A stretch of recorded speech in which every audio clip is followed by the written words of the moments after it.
Some jobs will always require awkward postures, but many can be done better with a few simple fixes.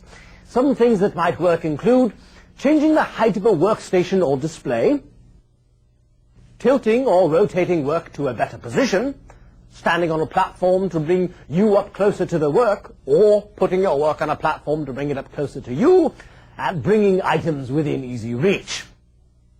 Remember to pause to stretch once in a while if you do have to work in an awkward posture for any length of time. The amount of force required to grip something depends on a number of factors, but the most important thing is how you grip it. Gripping something with the whole hand, known as a power grip, is 5 times more powerful than gripping something with your fingertips, known as a pinch grip. So, picking up something that weighs 2 pounds with a pinch grip is just as stressful as picking up something that weighs 10 pounds with a power grip. When you bend your wrist, you actually lose a significant amount of your grip strength. This increases your risk for injury, especially to the wrist and elbow. Other things can increase the amount of force needed to hold an object, such as if it's slippery, or if you're wearing loose-fitting gloves, or if your hands are exposed to the cold, any of which make it difficult to feel what you are gripping.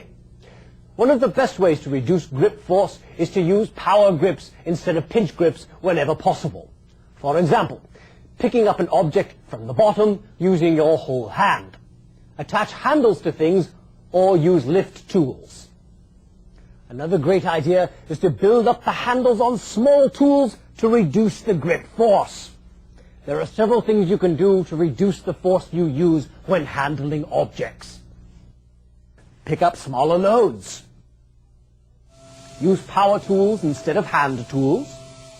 Keep tools maintained to reduce the force required to operate them. Use lighter tools or tool balancers.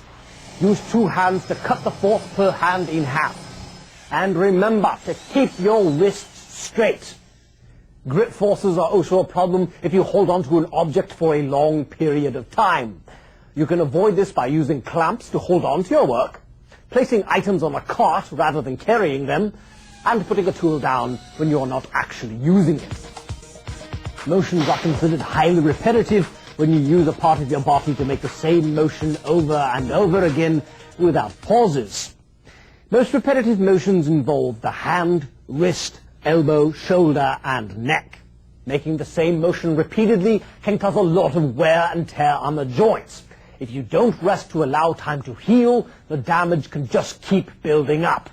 Repetitive motions may be required for your job.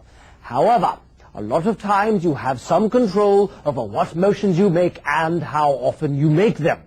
Things you can do to reduce repetitive motions include: arrange work to avoid unnecessary motions, let power tools and machinery do the work, spread repetitive work out during the day, take pauses to stretch, change hands or motions frequently.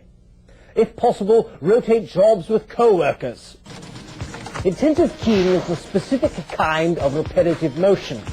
It involves highly repetitive movements of the fingers for a long duration, 4 or more hours a day, doing tasks like data entry or transcription.